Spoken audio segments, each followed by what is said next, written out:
Welcome back to the LCS studio. I've said it once and I'll say it again. It is do or die. Mysterious Monkeys and Ninjas in Pyjamas need a win to avoid spending spring 2018 in the European Challenger Series. Now I am joined by Stress to help me out after a grueling 5-game series where Giants were ultimately the victor. Stress, how are you feeling? Feeling good. We're ready for 5 more games. Let's go, Drakos. I'm good. 10-game day, folks. 10-game day. All right, well, to start it out, we want to look at Mysterious Monkeys. And last week, we saw Amazing play fantastically, but he played so much around the top lane, and it didn't work out. I was gonna say it didn't feel like it worked out, but it didn't. They lost, so it did not really come together for them. Right, very mixed results. At times, it looked like it was gonna work, and then Smitty J kind of shut Kikis down. And I think the reason that we focus on Amazing and Kikis is the fact that they've been very vocal about how strong they think their 2v2 top lane is, and that is their focus. Now, people have started to read that very well. Smitty J and Schalke did last week, and I think it's not a strength of theirs anymore. I think it's actually becoming more of a liability. And interestingly enough, you can see this graphic at the bottom of your screen. The mid lane jungle proximity when Schalke were able to find, or in Mysterious Monkeys were able to find wins against Schalke was much higher. And that led us to this question, Stress, is that is playing around top lane the right choice? Should you instead be playing around Cozq? Because Cozq did have a few really solid performances in that series. Especially on the Talia for Cozq. Actually looked like a really solid pick for him up against Kadril. And I think having the option to go mid lane is a much better thing than only being able to go top. I don't want to see them completely drop the top focus, but mix in a game of mid lane focus here and there, draft towards it, and actually play a slightly different style. Otherwise, NIP are going to read you like a book all the way from the beginning of the series. And the big thing there, too, is when you look at the mid lane, if there was a lane on the side of NIP that deserves some attention, it probably is the mid lane, because while Cozq had some excellent performances, it was a similar story for NIP and Nagne.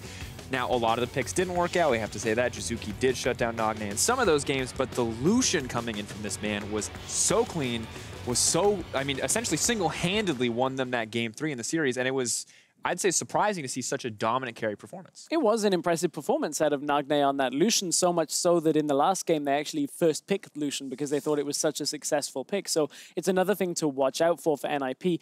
We keep thinking back to the NIP series where they ended up beating Fnatic and everything looked amazing and we were like, okay, they have to be the favorites. That NIP didn't show up last week. This is the last opportunity for them really to show that form of NIP where everything looks a lot more solid. We didn't see it.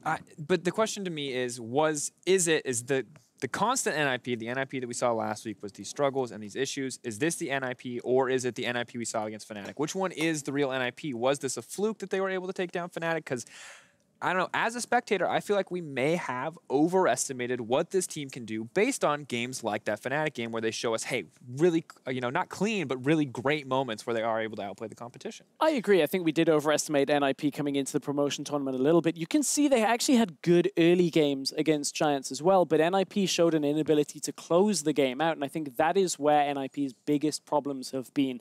Early on in the split, they had gold leads. We saw back and forth games later on, but they just couldn't close the majority of them. If they've managed to fix that now in a week against Mysterious Monkeys, maybe that's how they hang on here. All right, well, now I want to hear it. Do you believe that they have fixed that? Because I want a prediction and I want a score for who's going to take this. My prediction is 3-1 to NIP because I think they'll read Mysterious Monkeys' top jungle synergy quite well, and I think Nagne will be able to handle Cozq. All right, we're going to find out. One of these teams will have their LCS hopes crushed, while the winner will get another chance tomorrow. Who will live to see another day? Let's leave it to the casters for picks and bans. Thank you, Drakos. I'm Aaron Medic Chamberlain, bringing you this matchup with Martin Deficio Lunger. 2 guys with open jackets right now. I'm doing mine up. I'm doing mine up. Wait, you just brought it up? Oh, okay. I'll join in. The only problem with that is I've got a little bit bigger in the chest department. It's not about you, Medic. It's about these 2 teams. It's a promo tournament, you know? Yeah, well, let's check out the players hitting the rift. Starting on the blue side with the Mysterious Monkeys. In the top lane, it's Kikis. Their jungler is amazing. Mid, Cozq. Support, AD carry, Yuki 60. Support Dreams, and their coach, Unlimited. Yeah, this team obviously had a fairly tough series against Schalke last week, ended up going all 5 games and then lost the last one, and that's why they're playing against NIP right now. Obviously for Mysterious Monkeys, with the veterans, they need to make it back in, but they're also playing against a team with quite some known names by now as well.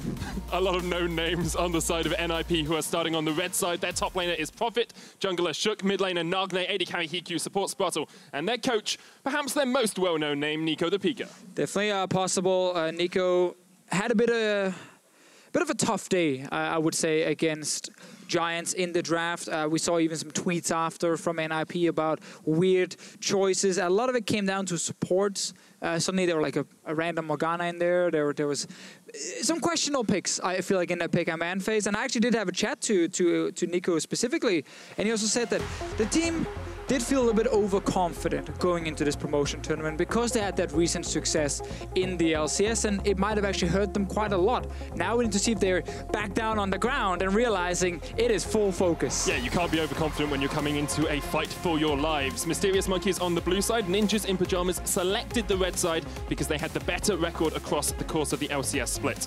Elise and Lucian bans and a Cassio and Xayah ban from the NIP. And so far, red side has been very, very good here in the promotion tournament. A lot of teams have very clear, have a specific role where they want to counterpick. The man on your screen right now there in the bottom is Kikis. Obviously, he's the kind of top laner who wants to be a carry, who wants to be a split pusher, who loves to get a counter pick.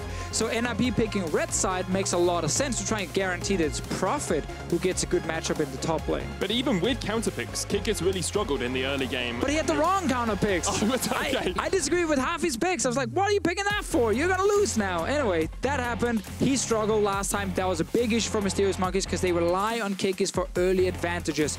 This draft, though, Medic, a lot of AD carry bans once again, just like we saw in the last series. Kalista, Xayah from NIP, Cozq, Lucian banned away by the Monkey, so Tristana, a good first pick. And then the Jarvan and Rakan locked in by NIP. We've seen them play these champions so often. In fact, Prophet has the most games played on Jarvan out of any of his champions in his pool. With the Xayah being taken away and the Kalista, you're really narrowing down that AD carry pool for the Ninjas in Pyjamas. The Mysterious Monkeys take the Tristana first, alongside the Gragas and the Alistar.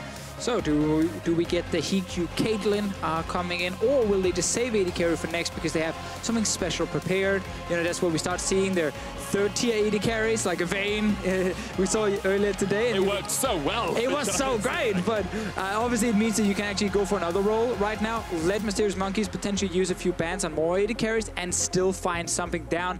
Deep down, you will find something. But HeaQ has performed well when he's been on Kalista, not so well when he's been on any other AD carry. So diving deep into that well of champions perhaps isn't the best idea for NIP in this draft. Well, right now they don't have a choice because Kalista needs to be banned on red side, otherwise the enemy team will just take it away, and you never want to give Kalista over. She's too good right now, makes her support way too strong as well. But this draft, a lot of tanks already coming in, no big surprise. Nagne's Galio was something NIP used a lot in the start of this split, and it was somewhat successful in terms of individual performance, but it lost a lot of games. Sorry, Deficio, he went 3-16-9 over 4 games. Now, how successful that is in your eyes, hey, maybe in your solo it's not queue about games. the KDA here, Medic. It's about landing that Q on minions and coordinating your ulti with your side lanes. Minions really effectively. I actually felt bad for him because I felt like he was doing the correct things with going to side lanes with ultis, and then his team would actually let him down. Anyway, that's a different story. Point is, Nagne is right back on the Galio. We have seen these tank comps where you have a lot of dive being very good with Galio. They have a Jarvan jumping in, they have a Rakan jumping in, and they have a Galio ulti to follow. Already have a great combo set up there, and a lot of different options. The Cassiopeia ban from NIP. It's a good lane for Cozq into Nagne's Galio, and Mysterious Monkeys have looked towards those AD carry bans alongside the Camille. Even more dive taken away from NIP. All right, so they do not want to have like a Camille counter pick in case they're picking something like a Gnar up top lane for Kikis. I really think Gnar is one of those picks that always needs to be considered in the draft because he just gives you a bit of everything. You have a fine laning phase, you can split push, you can team fight. I really like whenever someone actually just takes it even as a blind pick because I think even the counter matchups can be hard to execute. Like, will Kikis play Jace? Can Mysterious Monkeys execute a Jace comp? Well, we're gonna have to see if he actually wants to take that matchup. Kikis has played Jace in the past, hasn't played it recently, of course. A lot of bans being focused towards him in some of these picks and ban phases. Cozq comfortable on the Vladimir as well. It's a scaling matchup in that mid lane and does okay into the Galio.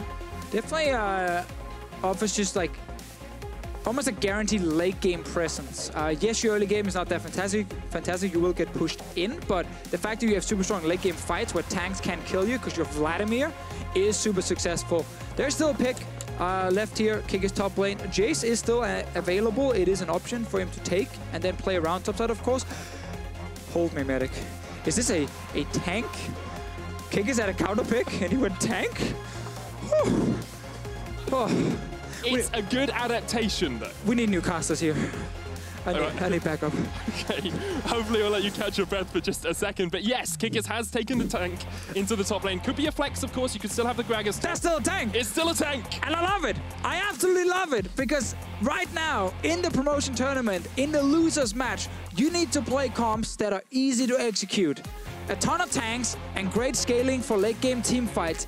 That has proven to be some of the easiest comps to play right now, because the win condition is get to late game, group up as 5, and run straight at the enemy and just fight them. Yes, it might suck a little bit in the early game up in that top lane, but if you get to late game against a team like NIP, who's not always the best at snowballing the advantage, your composition kicks in and you might just win the game.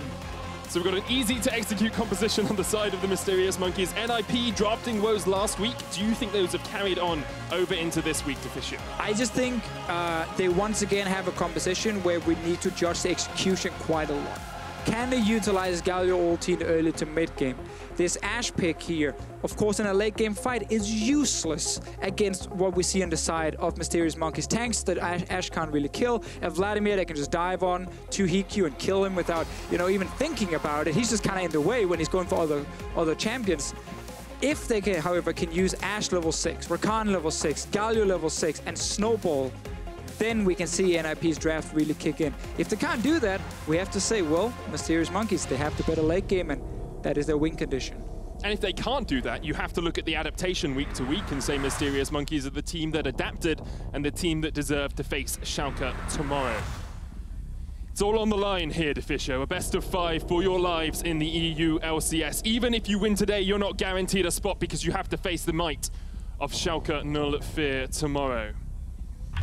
The only people in this room at the moment who are happy are Giants, because they're already into the EU LCS. It's very true. Schalke, they're ready to watch this game here and note down everything they see, so they're ready for tomorrow, because you only have one day to get ready for that last BO5. But it's about this game between NIP and Mysterious Monkeys, and we have two teams playing the one best of 5 you never want to play in professional League of Legends. The losers match in a promotion tournament.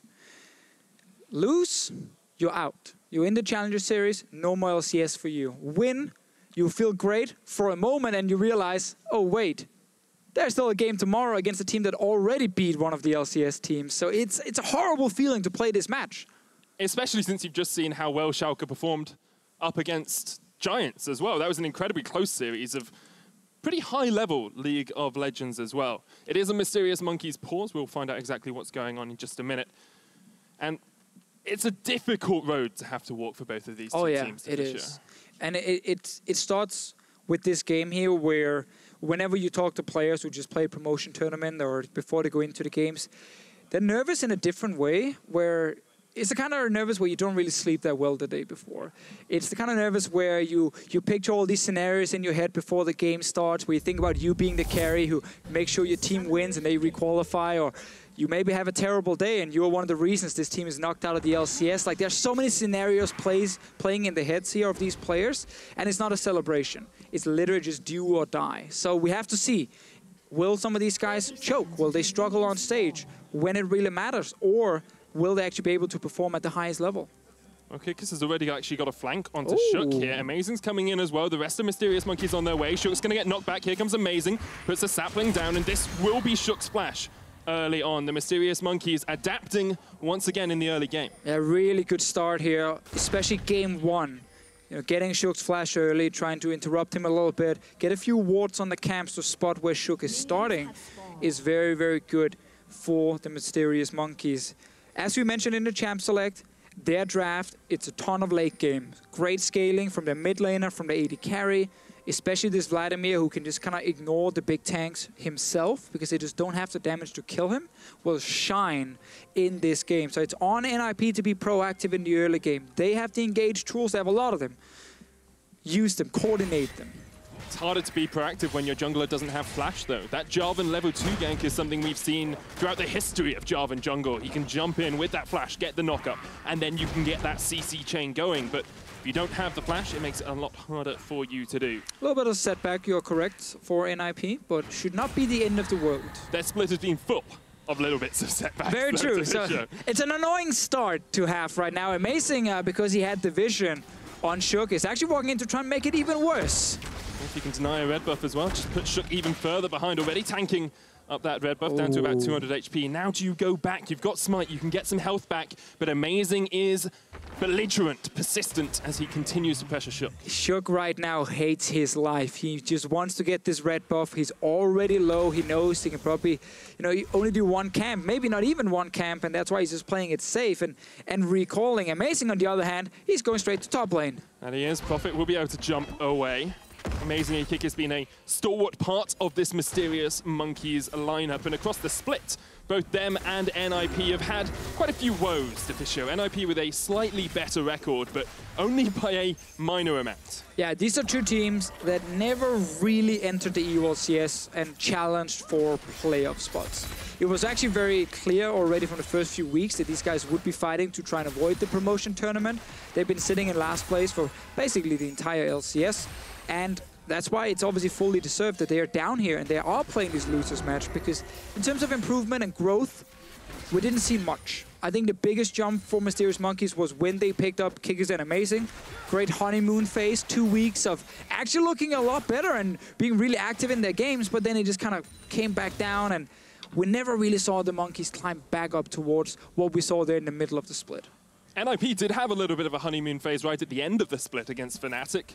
Haven't seen that carry over into the promotion tournament yet, but it's always a possibility. And HeaQ and sprattel going for an early invade here on towards the red buff. Yeah, it is important to highlight that Amazing didn't actually steal anything away from HeaQ. He did force him to recall, and he didn't get his red buff as fast as possible. But then Amazing walked top lane, threw a sapling, walked away from top lane, and didn't counter jungle anything. So HeaQ is actually, in terms of experience, not behind. He was just set a little bit back in terms of his own timings. He is obviously sitting with the enemy red buff now, on his way to his own red buff. But look, Kikis is on his way, so is Amazing. They will be able to spot out HeaQ as the Scryer's Bloom catches him right at the edge. Kikis is on that. Gragas Amazing took the Maokai into the jungle. A fitting place for a tree to be. A fitting place for both he and Kikis to stand as HeaQ tries to dance around the edge of vision.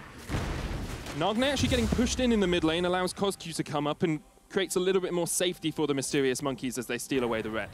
So they finally do get their red buff stolen, or they steal the red buff from HeaQ. Top lane as well, while Prophet is on this Gnar here. What you can do as a Gragas, if you feel like you are under a lot of pressure, just put a lot of skills in your Q early on and use that to just farm. Don't actually have to go for any early trades. And then once you go back to base and get a little bit more AP with, or a little bit more armor, sorry, you can actually start playing a bit more aggressive in the lane. You can start looking for small all-ins against minion and have some pretty good trades. But that's later on for Kikis. For now, his job is just to farm and stay safe, which is not the classic Kikis style.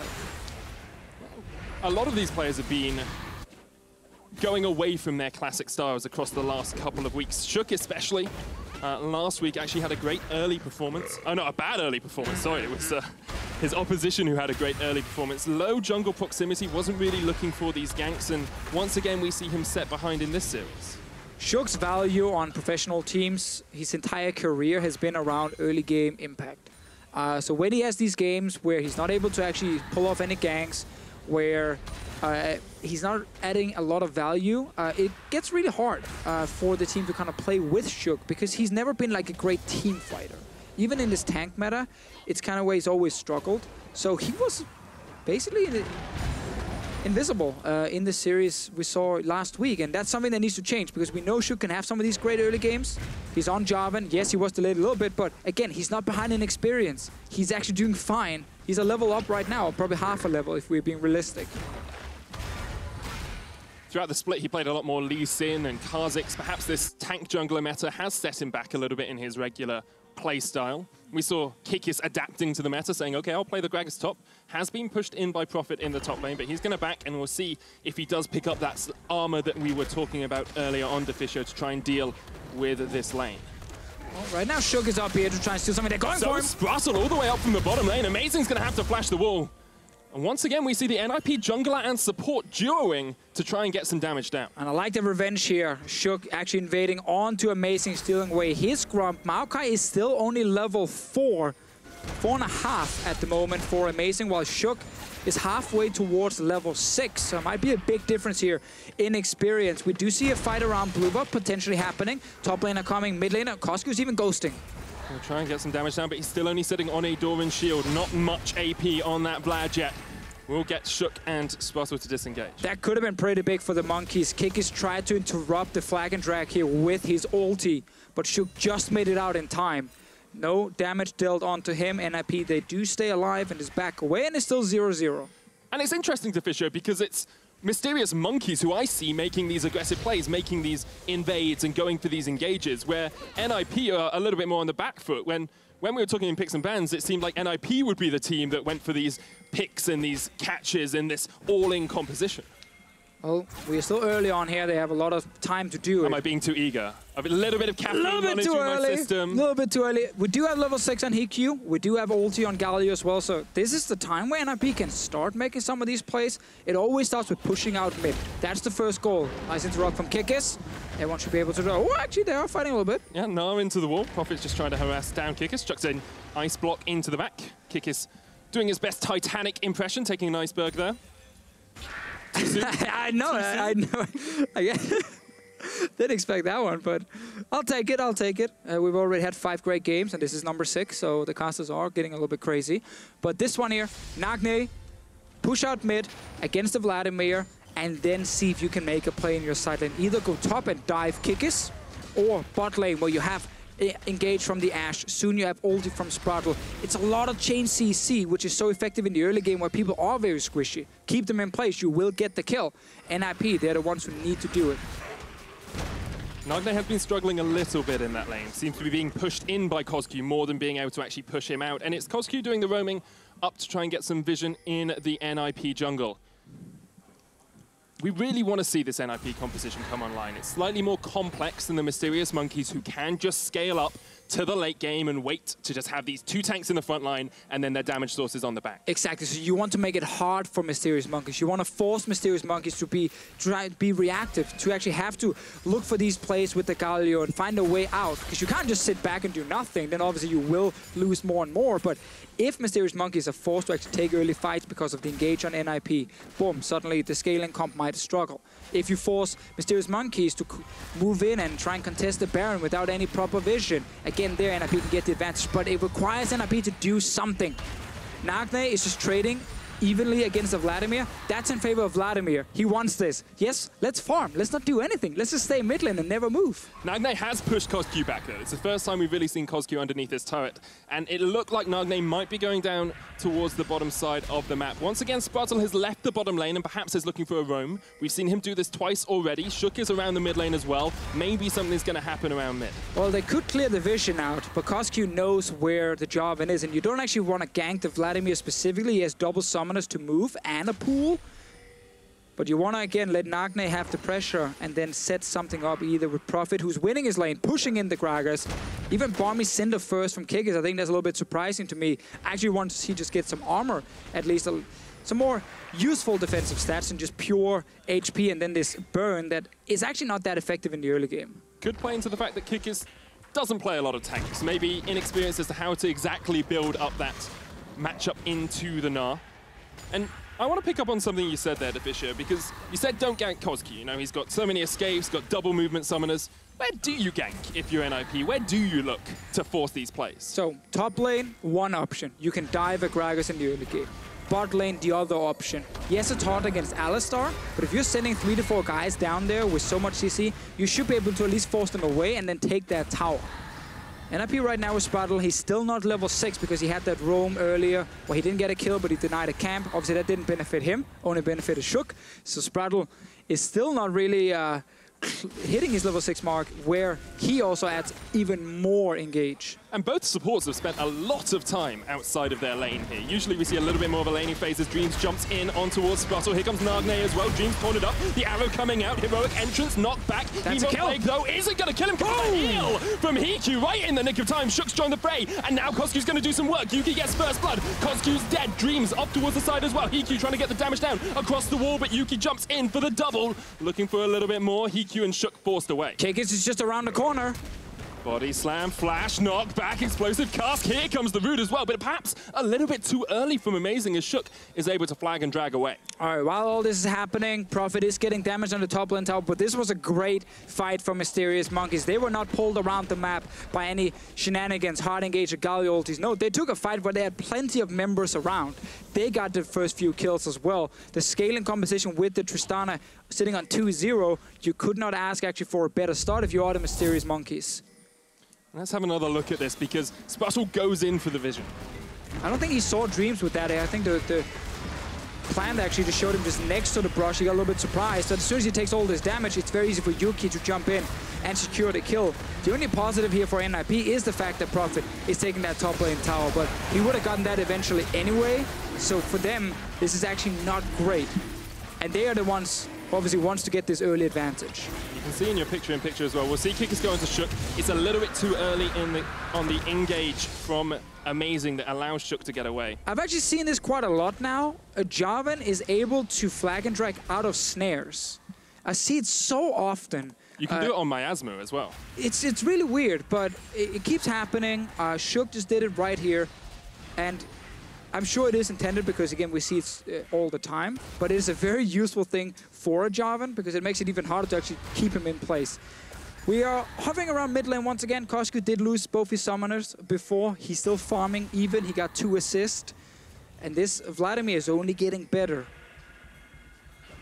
Cozq being able to scale up and Yuki scaling up as well on that Tristana. Looks like he's going up towards that first Energizer item before he gets the completed Infinity Edge. This is what we like to see from Kikis now as well. And we mentioned the items. We get the Glacial Shroud. Fantastic. So efficient on the Gragas. Get the Ninja Tabi. Nagne gonna gank the mid lane. That's not too much damage. Does have to flash away from Dreams, and the Nature's Grasp was used by Amazing. Nagne there, he knew if he starts charging up the Justice Punch, he gets interrupted by Alistar. You need to just flash straight away.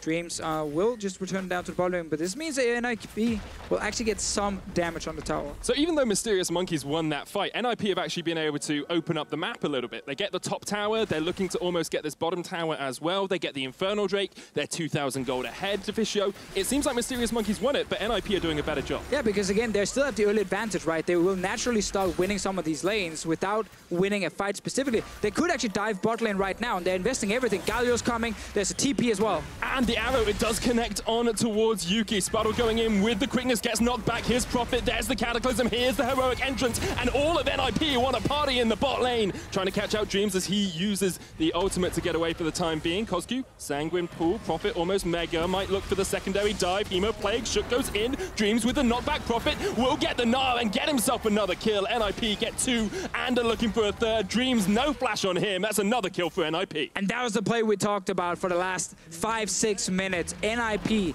using this Galio, using that Globals to go bot lane, execute a play like this one. Look at the amount of CC they have to set it up. That arrow landed onto Yuki, allowed everyone from Ninjas in Pyjamas to just secure a few kills. They get bot lane tower as well. Every single member will offer some sort of crowd control on this team. So when they go here and this arrow lands, well, there's no way out for the Mysterious Monkeys. It's a great interrupt onto the Rakan, but then the next CC just applies. And then, look, there's more coming. There was a knockup right there. There's a taunt.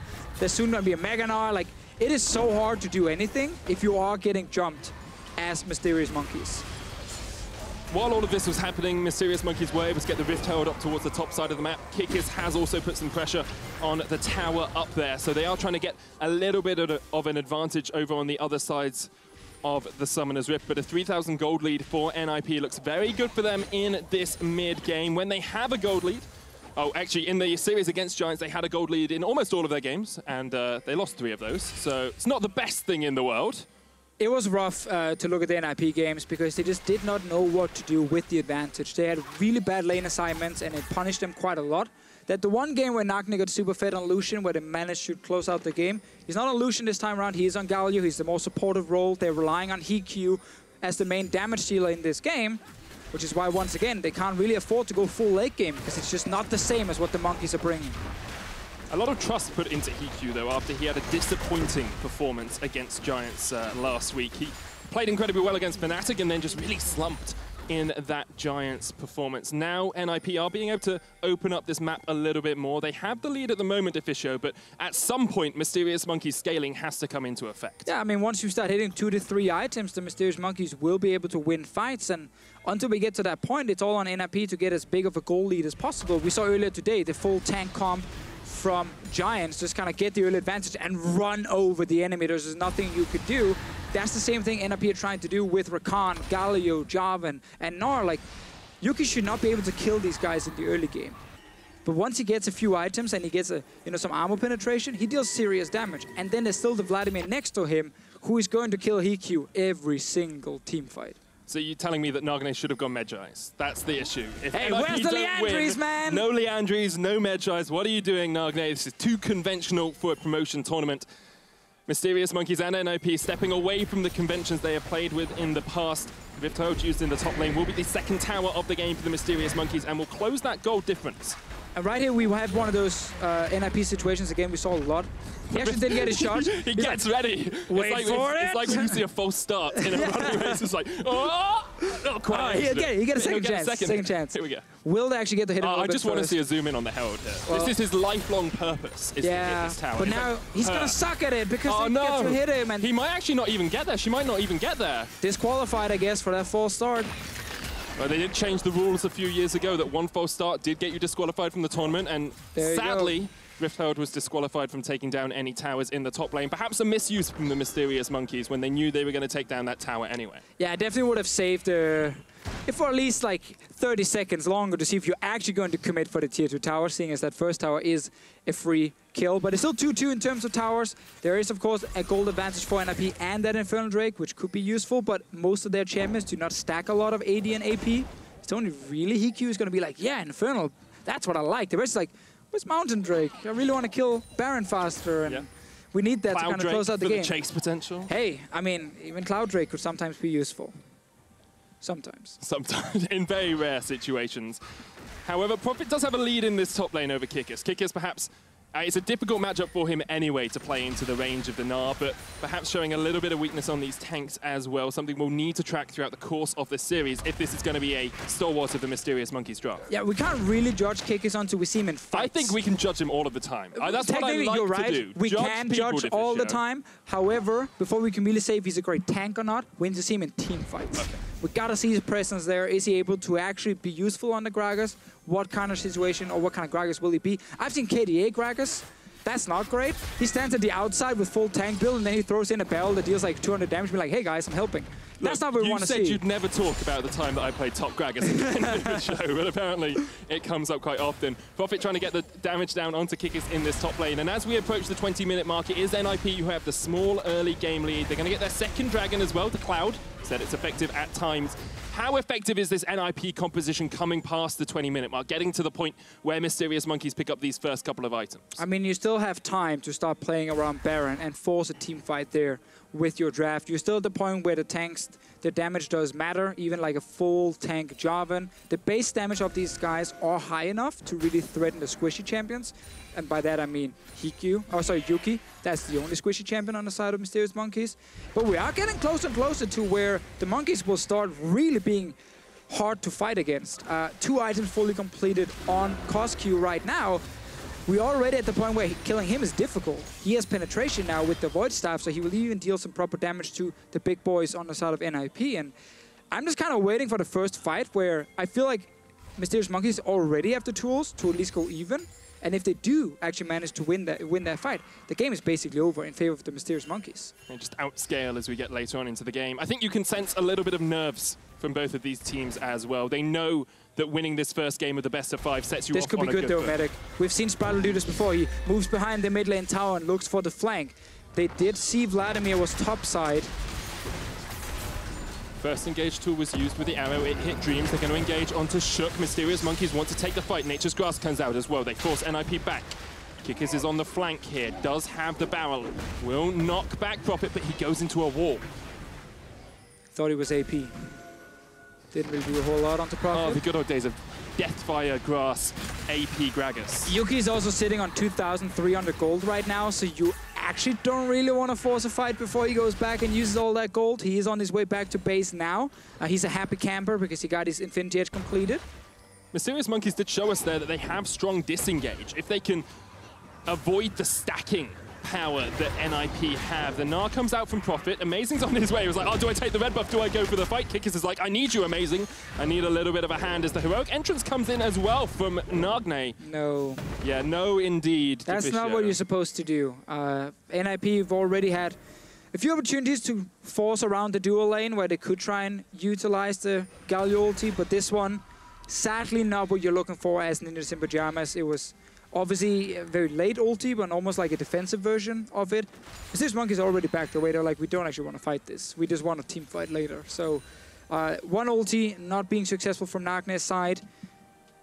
We still need to see that first big team fight. If NIP still have enough damage. You sound so much like a play-by-play caster. I want to see team fights, guys. I want this to be bronze. Give me solo queue. I'm just saying, at this point in this game here, like, it literally just comes down to the next big fight. Because none of the teams at this point have a huge advantage over the other one. It's just NIP's on the clock. It's truly horrible for them to walk into a late game fight. So it's on NIP to force the fight as well. As we've talked about, yes. Mysterious Monkeys are the ones setting up the vision control around the Baron, which is where NIP would like to be. Control wards sitting in the inventory of HeaQ and Nagne mean that they can play around that vision. Alongside that, an Executioner's calling for HeaQ. Mysterious Monkeys group around mid.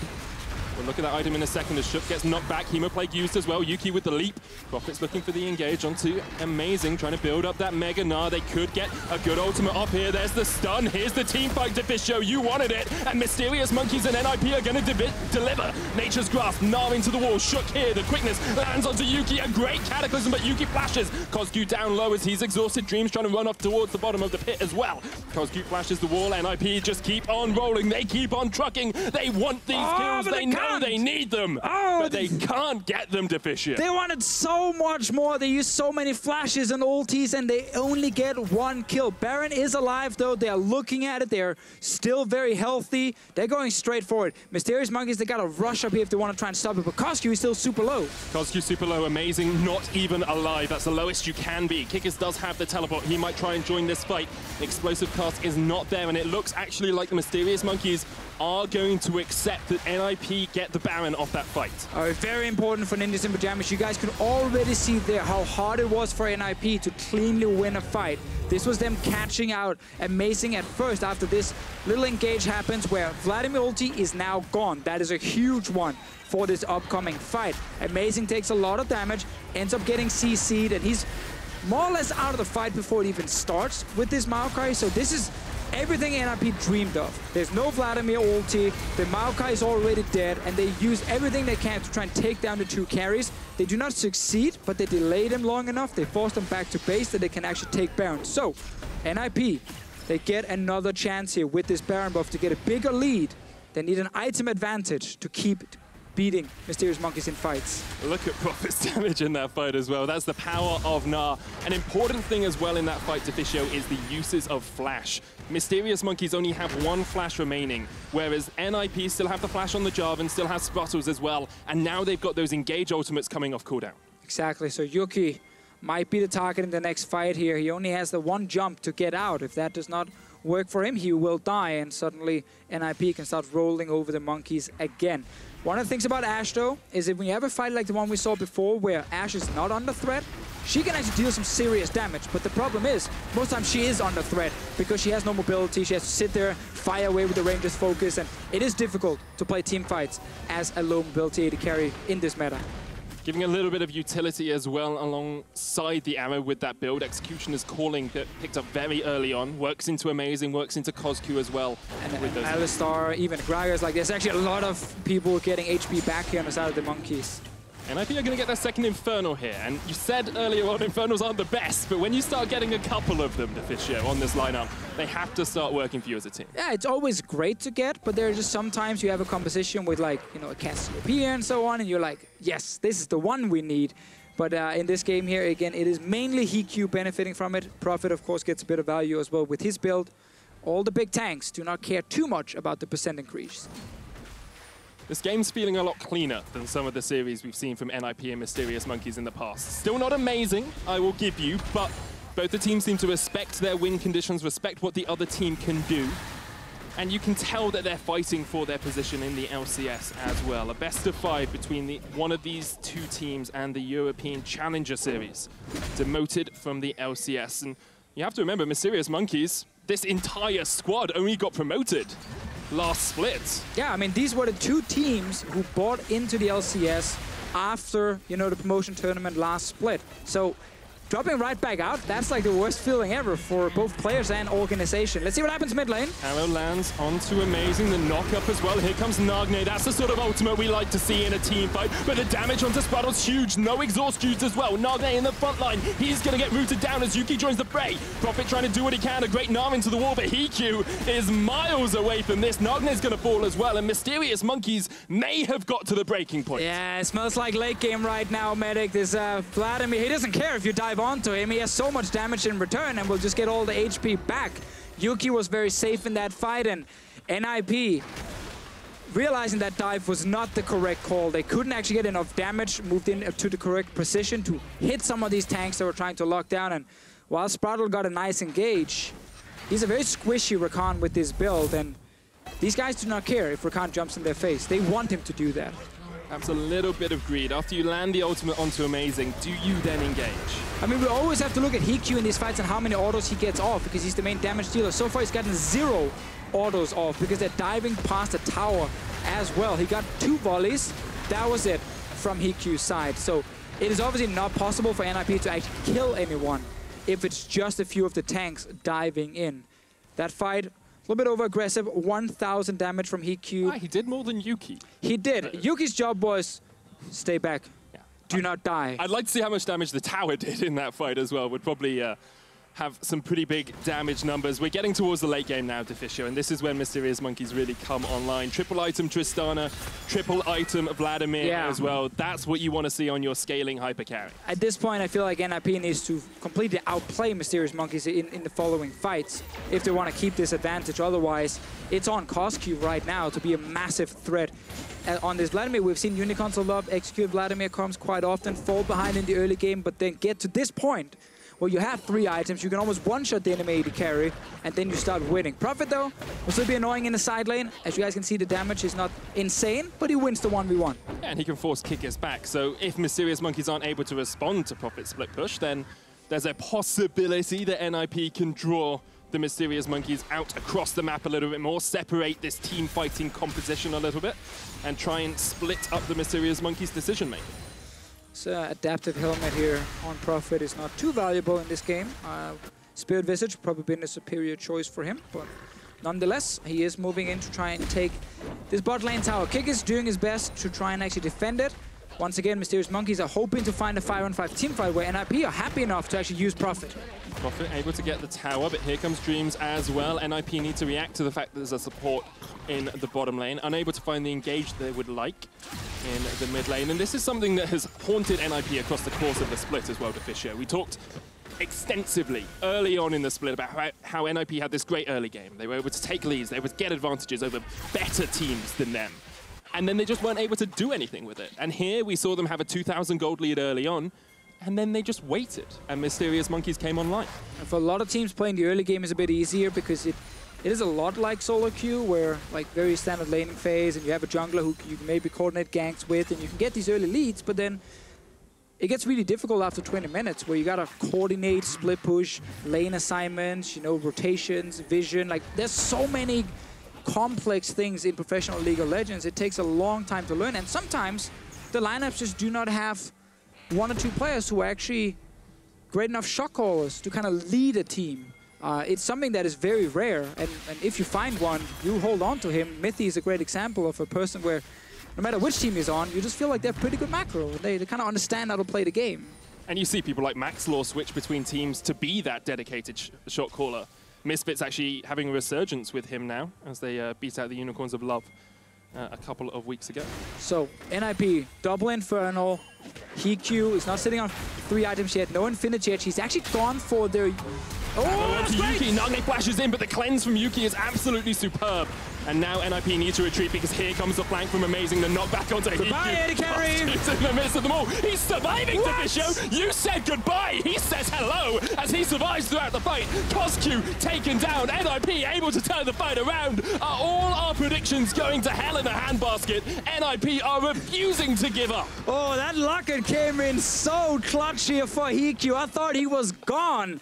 Cozq could not get the last bit of damage off either. That's a kill now on the Vladimir. NIP outplay Mysterious Monkeys in that fight. They go to the Baron. Let's see what happens, actually. Mysterious Monkeys, they're still here to try and fight. Dream still has Ignite and Flash, can jump in. Amazing still has the Smite. They're going to go for the engage. Nagne jumps in. It's up to HeaQ. One volley off. Let's see these autos as well, because Yuki's safe on the backline. Already we see one NIP member fall, but here comes HeaQ rattling out the shots, getting that quiver refilled as Amazing jumps back in. NIP going to re-engage on that backline. That's the jungler down. And the arrow onto Yuki. Nagne gets in. The taunt up. The kill. NIP coming back in this game. HeaQ right now finding the proper kills here. Good arrows as well. I was about to talk about his build before because he went for Essence Reaver. So he went for the build where he said, I need more ultis instead of actually having the highest amount of damage. But in this kind of composition, when you have so many tanks around you, normally investing fully in the best damage possible is the way to go. But he wanted more arrows to force more fights. HeaQ right here took a lot of damage from Prophet. Arrow flies in from HeaQ, smacked right in the face of Tristana. So this is looking great for Ninjas in Pyjamas. But then let's see. Cozq dives in with Amazing, a ton of damage down. I think a Locket Shield comes in for HeaQ as well. And Cozq just could not get the last bit of damage off to actually finish the Ashe. And this is why NIP could get that one kill onto Cozq. Win the fight for now, but it's still so close in every single team fight. And then we see the re-engage around the Baron. NIP actually doing a very good job here to call off the Baron and not go for the 50-50. Yeah, but also Mysterious Monkeys, they realize we can stop this. Yuki's safe in the backline for now, gets the one kill, and has to then jump out because of Prophet going in with Mega Gnar, but they've already stopped Baron. I think Amazing realizes he's dead here. He's just kind of sacrificing himself so the rest of the team can run away. That's a blind arrow. That is a blind arrow onto Yuki. Like, HeaQ, we've said, perhaps hasn't had the best performance last week. He's showing up with his arrows in this game. Ooh, so 2 guys on Drake, while Baron is still not started by NIP. I thought actually HeaQ dove in there to start it, but they just cleared the wards. So Mysterious Monkeys, he actually get away with an Ocean Drake. Prophet is still sitting in the bottom lane with TB. Kikis can match and join in. We're starting to hit these full builds as well. NIP have a 5,500 gold lead. There's still no Infinity Edge on HeaQ though. He had to go for the last Whisper before completing it because there's so much armor on the side of Mysterious Monkeys. But this is huge.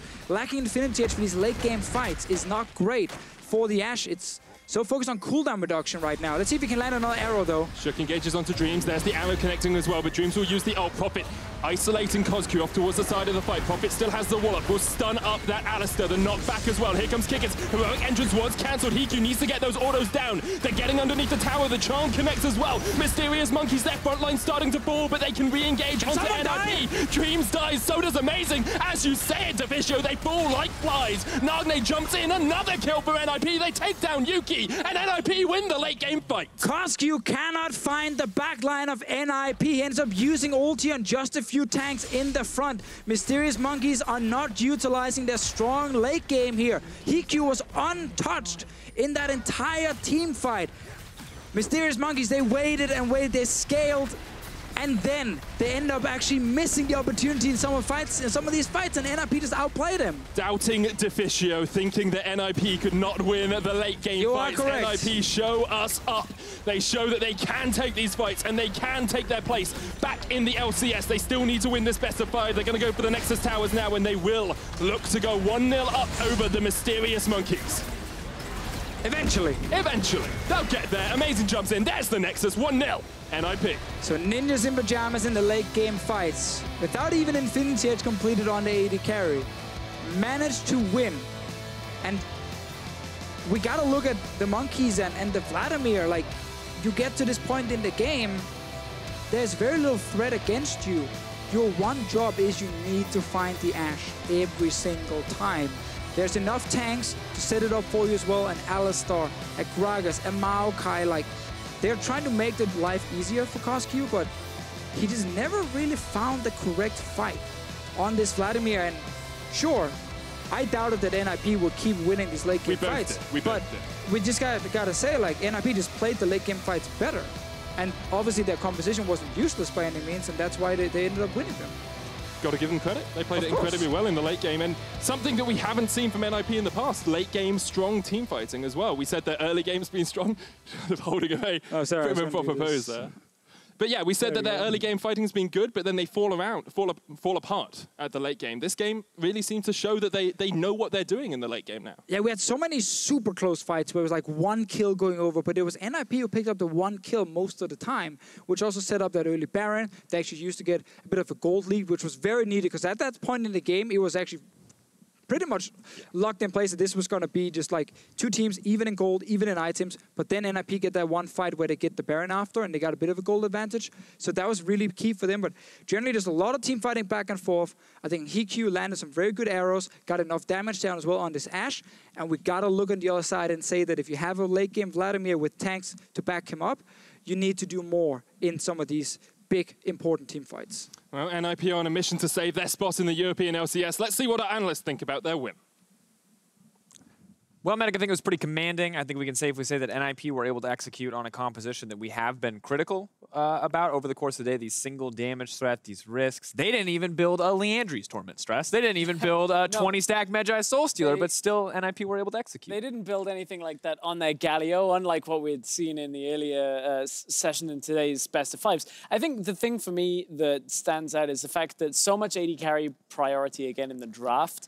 This time works out okay for HeaQ. He actually didn't die in that entire game, and there were a couple of fights where he looked very reserved, but his positioning ends up being one of the things that NIP actually rally around in the later game fights, but that's all the way towards the end of the game. Yeah, let's start by looking at one of the first NIP plays. It's going to be that bot lane dive, and it's honestly just such good execution from the NIP lineup. Exactly, like Prophet comes with the TP early on, NIP, like, HeaQ actually does a good job, as does Dreams, on defending this play. Both of them hit good defensive abilities to push NIP back, but 5 people strong in the bottom lane. Cozq is only just able to get down to the bottom lane himself, and it means that NIP, with the numbers advantage, with all of this crowd control that maintains in their kit, means they can just go under the inner tower as well. Like, NIP looking very comfortable with all of this crowd control. There you can see Prophet, a happy man, 3-0 and 8 on that Gnar. You know, impressive performances in the team fight. I think one of the key factors, and not necessarily a huge damage source comparatively, right, but something that did allow them to back up, allow to play with a single, I guess you could say, carry threat in the form of Ashe. And I thought, you know, a standout performance from him, especially going up against Kikis, who is often a very difficult top laner to play against, but Kikis surprisingly, you know, on that tank matchup. Right, and unsurprisingly, the Gnar comes out for Prophet that you mentioned. That was what we saw in the Fnatic series work so well for NIP. So I'm a little surprised that Prophet got his hands on the Gnar in this matchup, especially since it was phase 2 picked up. But you saw the impact later on that Gnar had in team fights. Just Cozq was never able to get past him ever to get into the fight. Honestly, it was so difficult to watch because it was well executed by Prophet, but those fights were felt so much more difficult to play out than you may have thought, looking at how the composition sort of scaled. And as we look at a chain of team fights that honestly probably gave the lead that decided the game in favor of NIP. Right, this was the exchange where Cozq is desperately looking for HeaQ here. Flashes forward, tries to get on, and Amazing is even in the backline as well. But HeaQ barely survives through this fight, and that's the key thing. Cozq, now dead, isn't there for the follow-up fight. Prophet in from the side is able to get a lot of disruption from the fight as well. And this is the point where Mysterious Monkeys look like they're scrambling. I don't feel like this was a game where Mysterious Monkeys felt like HeaQ was going to carry at all, and that isn't necessarily saying HeaQ can't. Tristana is a great late game carry, but I never felt like Mysterious Monkeys were putting any kind of stock in HeaQ as this game went longer. Unlike NIP, who said, okay, well, HeaQ, you've got the majority of our damage. Let's just let you have a safe position and carry the rest of this fight. So much priority putting into keeping him safe in that fight. People being willing to back off those higher priority targets. At the same time, Cozq does, and then kind of hand deliver himself to that backline, is so close to taking out HeaQ. And yes, it's an extended engage. Once again, HeaQ, the European sniper, coming out here, hitting these arrows cross map. It is a good look for him overall. But the next replay, this is the one that is most crushing for me because very often we look at how effective an AD carry is in team fights. We go, okay, how many auto attacks do they get off, right? Yep. And you heard Deficio break it down in that one replay where HeaQ didn't get auto once. Cozq gets to auto a lot in this last replay. A lot. Like, more than enough to kill multiple tanks on 6 items. However, sadly, he lacks any kind of, reasonable threat against the tank line. He opted to go for the QSS. He doesn't have any armor penetration. And when we look at the last fight, what should be a second threat for this team ultimately doesn't really do much. And yes, if he could get to the back line, he would do so much damage, but just keep your eyes on Yuki as this fight plays out. Yeah, it's Yuki you were talking about there as Cozq. He's one of the ones trying to get into the back line to deal with HeaQ, yes. but HeaQ in a very safe position here. The only point at which he was under threat was a very slight moment, and from there the tank front line comes in from NIP, just body blocking every single ability that comes out, and HeaQ, you could just about count his autos if you want, through that Ranger's focus coming through as well. Just able to shred through, and Cozq, Yuki, as you said, didn't have the same kind of impact. Guys, no. How many times can I fumble that? But at the end of the day, yes, HeaQ playing fantastic as Ashe, and just unfortunately for Yuki, because he was, not that his positioning was particularly challenged in that final fight, he was just allowed to stand still, but despite being a 3-item Tristana, was just not enough of a threat at that point in the game. Really needed more armor penetration before he could damage the majority of those tanks. And at the same time, I feel like we do have to praise NIP because, the tank standing on the front line, consistently backing in and out to make sure that Tristana could never free hit any low health targets. And I think the difficulty here that MM are going to have in the next game is it's not like you just ban Ashe here, because if you ban Ashe in the current meta, something's probably going wrong in your draft, because unless you're hitting 5 bans towards AD carries, you don't want to go that far through his champion pool. So I mean, we got to 5 bans on AD carry in our first series, and we still did not see an Ashe come out. We did. We saw a Vayne. Preferred the Ashe. The Ashe was a lot better with the utility standpoint, but I honestly think we're at a point where HeaQ, we know he plays Varus as well. I actually don't think that many AD carry bans towards HeaQ is that necessary. He hasn't shown consistent performances, but when he does show up, his positioning does look quite good and is enough for NIP to rally around for a late game carry. We'll see if that remains the case, because NIP are looking to stay alive and earn one more chance to save their spot in the LCS. Let's see if they continue the good play in Game 2, coming up right after this.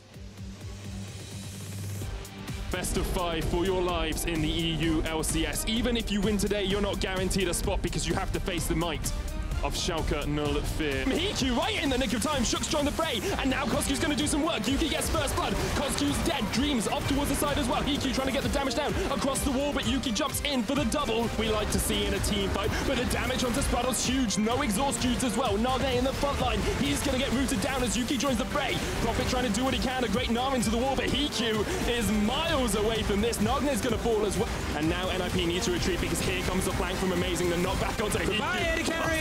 He's surviving, Deficio.